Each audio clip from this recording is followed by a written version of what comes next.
I'm Brandon A. Denson, and I'm a type 1 diabetic, and I'm here with Ryan. Yep. I'm Ryan Fleming, and I'm from Worcester, Massachusetts. And how long have you been living with type 1 diabetes? I've been living with type 1 diabetes for 22 years, though. 22 years. That's a long time. Yeah. That's a long time. May 8th was the day, 1997. Yeah, so 20, gonna be, yeah, just about 22 years. Yeah. So when you were diagnosed, did a lot of things change for you? To be honest, I mean,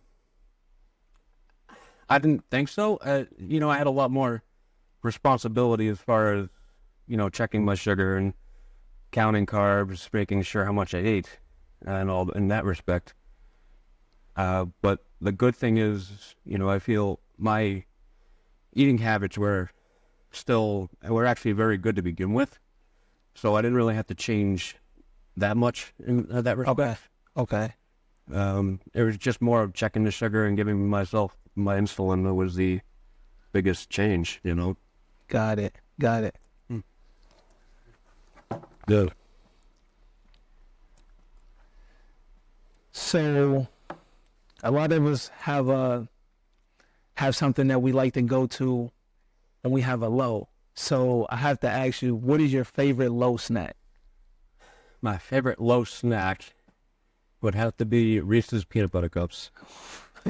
And they're actually frozen too, so they're in the freezer, and they're right there, ready for me to eat them when when need be. I got it, because who wants a melted Reese's cut, right? Exactly. Such a mess, but No.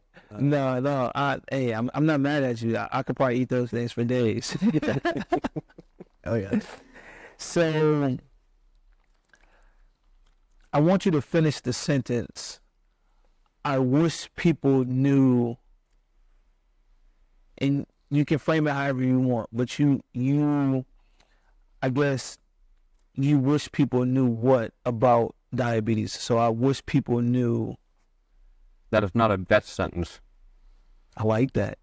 It's something that I think about in regards to diabetes, because people that are not educated or well enough, they think that, you're going to lose limbs. They're going to end up having, no eyesight, that kind of stuff, and eventually, die at a young age. But in actuality, especially nowadays, with all the medical advances, there's a lot more we can do to take care of ourselves and live a healthy, happy life. I believe that. I think that was a great answer.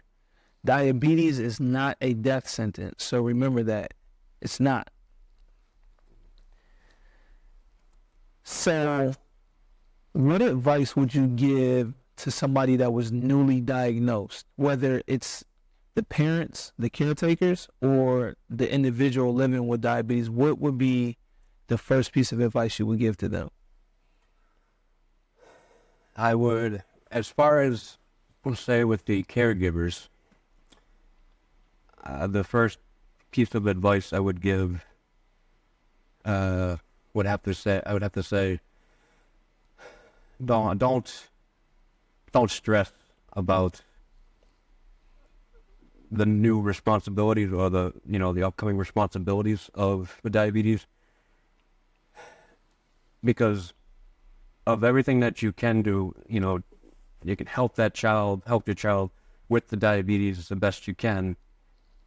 And there's so many things that you can do. There's so much education. There's so many technological advances that help with, taking care of it.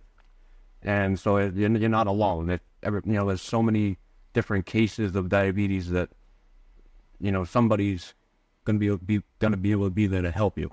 You got it. And as far as a child being diagnosed,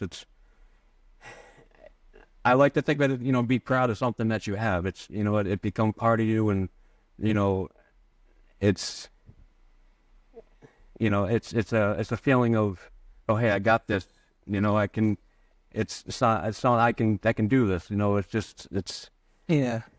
And it's kind of hard to explain, to be honest with No. you, but it's just, No, you kind of be proud of something that is now part of you. You know, it's not a negative thing. You know, it's one of those things that we look at, and it's we have type 1 diabetes, but it doesn't define who we are or what we're capable of doing. Yeah. You know what I mean? Like, and for, for parents, it can be challenging because it's like, oh my God, what do I do? Like my kid has this, that, and I always put it in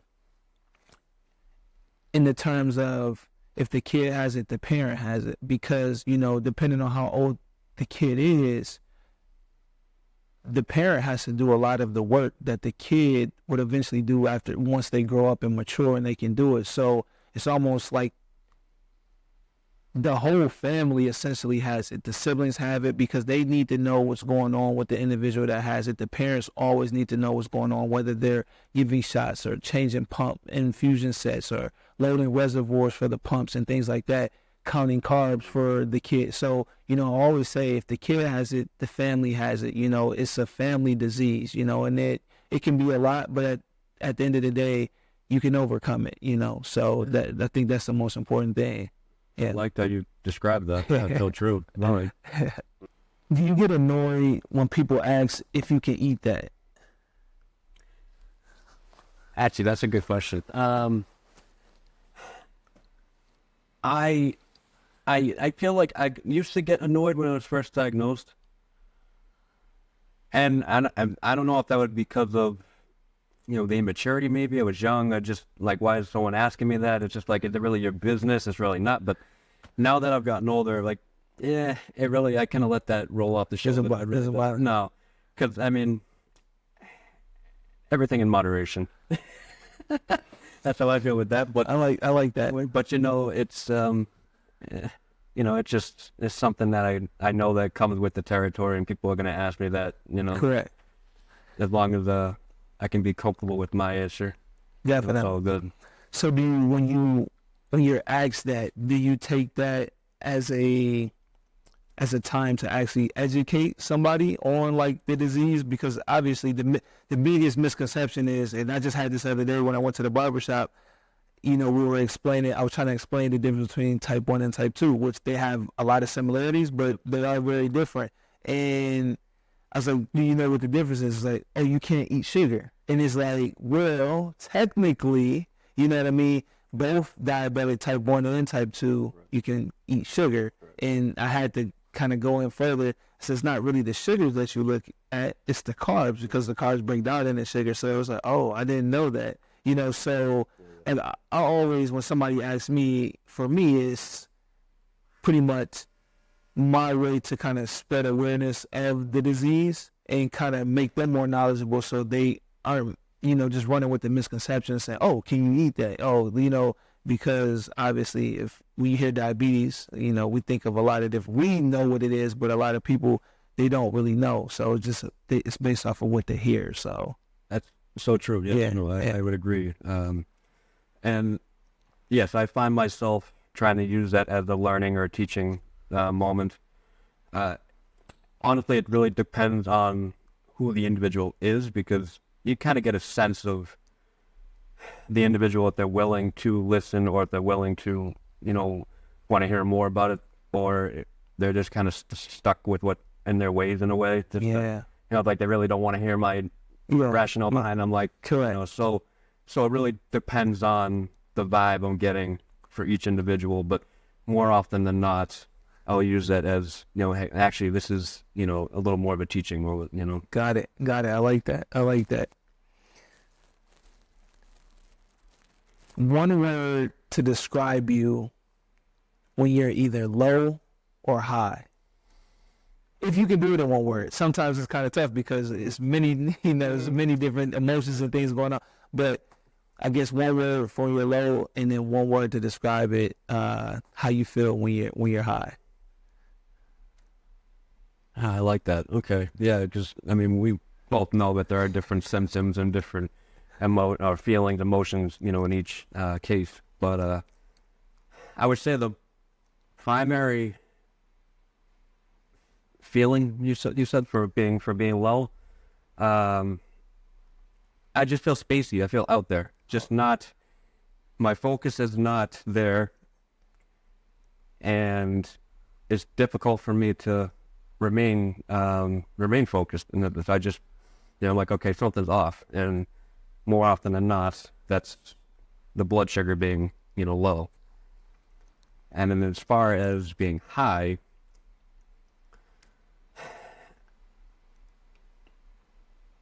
I find, as far as the feeling, I honestly feel a little irritable at times. I think that as far as emotional wise or feeling wise, but physical symptoms, I'd be thirsty, very, very thirsty, and that's what I find are the main symptoms and symptomatics of that. Actually, even I've noticed lately, to be honest with you, I feel more pressure behind the eyes. I don't know if you ever thought of that. But Oh, no. it's kind of hard to explain, but it's just like my vision is Blurry or? not blurry, but it feels. Yeah, I guess pressure is the best way to describe it. It's just like it's like something's there, but they're not. I can see fine, but it's just like it's. So that's been relatively new the past couple of months. Okay. So I don't know, and I mean the common thread I do notice is that I'm, the sugar is a little bit on the higher side. And I'm like, that's new. Yeah. Whether is it because I'm getting older, it's a possibility. Definitely. But yeah, those are probably the ones I can describe to you. Now, what would you say to, I guess, being able to feel your lows and highs? Is that something that you're like, you could tell the difference without checking, like it, or can you, like, if you're low without checking, like you can feel it, or high without checking? Oh, absolutely. Okay. I do. Okay. The symptoms are definitely there. I'm actually glad that I still feel my symptoms, because I know, especially with being low, for example, Okay. there's a thing called hypoglycemic unawareness. I don't know if you ever heard of that, but I have. But yeah, it's the symptoms. Definitely, I could tell when I'm low versus when I'm high, for sure. Definitely. So this wasn't a planned question, but I have to ask: do you use a CGM? Yes. Okay. If you don't mind me asking, what type of CGM do you use? A Dexcom G6. G6. And how do you like it? I really do love having it. More often than not, the pros of having it, I love seeing the trend line of where the sugar is. Every couple of minutes. It's something, for those who don't know what Dexcom, it's a continuous glucometer that is attached to a transmitter in an insertion site that we put stomach somewhere, back of the arms, what have you, and it's nice checking my sugar every couple of minutes and just seeing where I'm going up and down, how fast.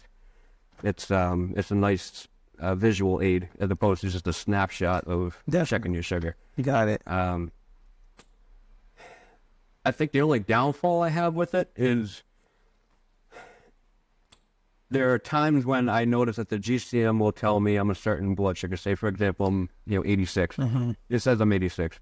And then I go check my sugar, and I'm actually 146. It's just, there's such a large discrepancy. It's at times. At times. Do you get that often, or is it like, do you notice it, like, let's say maybe you went to go work out and it was at a certain number, and then all of a sudden you checked it, and then like maybe it got thrown off by that, or is it something you notice, like a consistent theme? Or I wouldn't say consistent, but I do have to calibrate my GCM like at least every 10 to 12 hours. Okay. So I don't know if it's the calibration part that maybe it's, it can be off. Okay. But I'm still trying to figure out what would cause it. I mean, I do notice that, say, getting out of the shower, if I'm sweaty, like let's say for the gym, the water in the site or at the point does affect the reading in that respect. Okay. But, other than that, I mean, it's pretty good. Yeah. Okay. Yeah. Okay. Now, this is going to be, I think it's a good question. Every question's a good question. I appreciate that. What has living with type 1 diabetes taught you about yourself?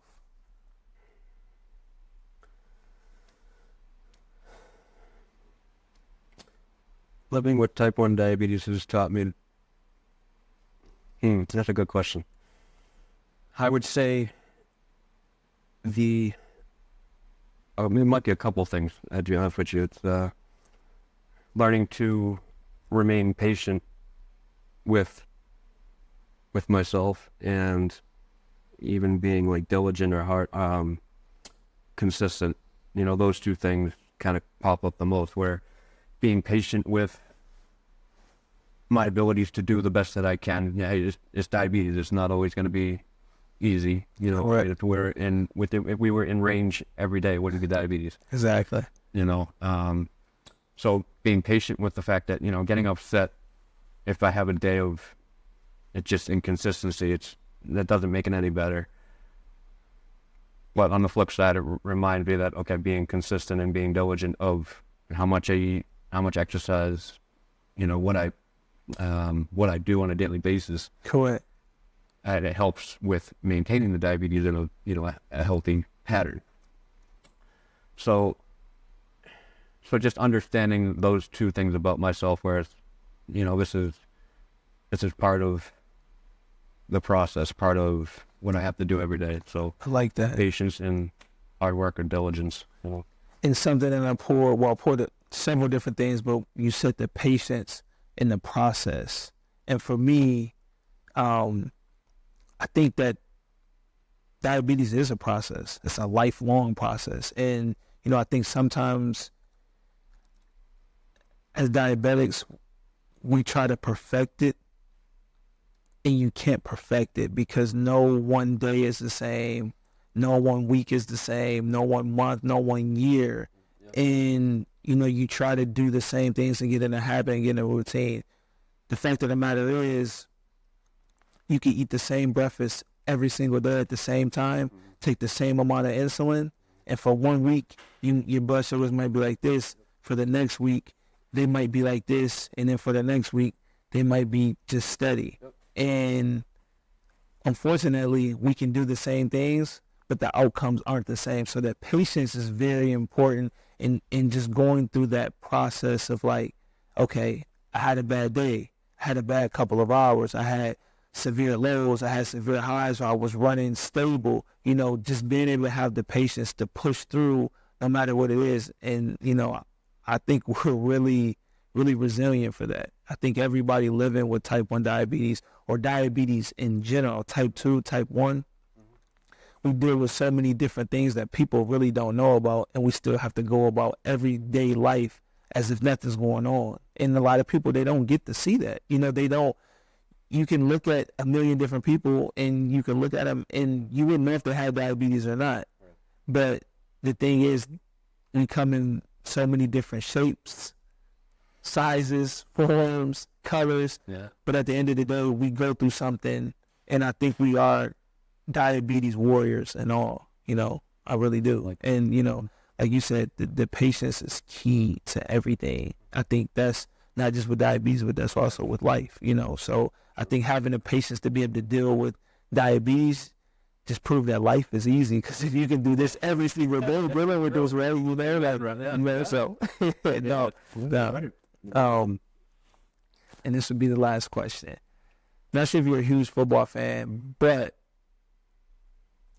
who are you taking in the Super Bowl? San Francisco. You still there with no hesitation. So you must have money on this game, because that came on. I got just finished the question, and you were like, San Francisco. Okay, favorite Irish. Yes, I am a big football fan. Okay.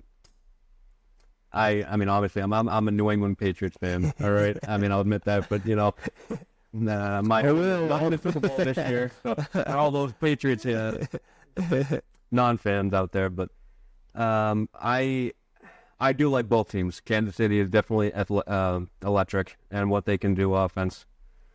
Patrick Mahomes, Tyreek Hill, come on, those guys are insane. But I don't know. I just feel like San Francisco's defense will be able to at least contain them in a way where Jimmy G can hand off the ball. You got Raheem Mozart, you got Emmanuel Sanders.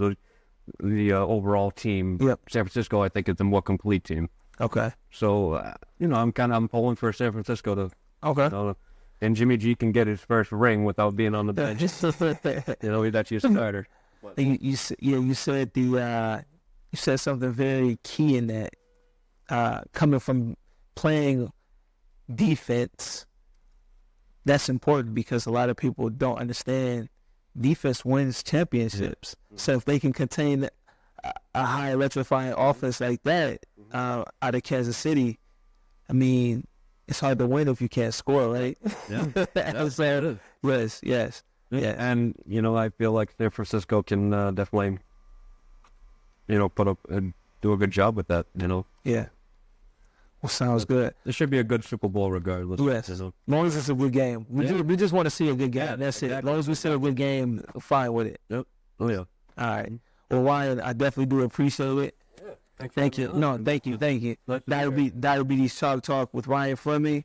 Do you want to give out your Instagram handle, how people follow you? Or? Do you want to take a look? Flemdog21 on Instagram, and then actually I'm on Medium as well. It's a platform where we bloggers and writers at least write about things that they want to talk about, topics they find important, which is rflem21, and that's medium.com.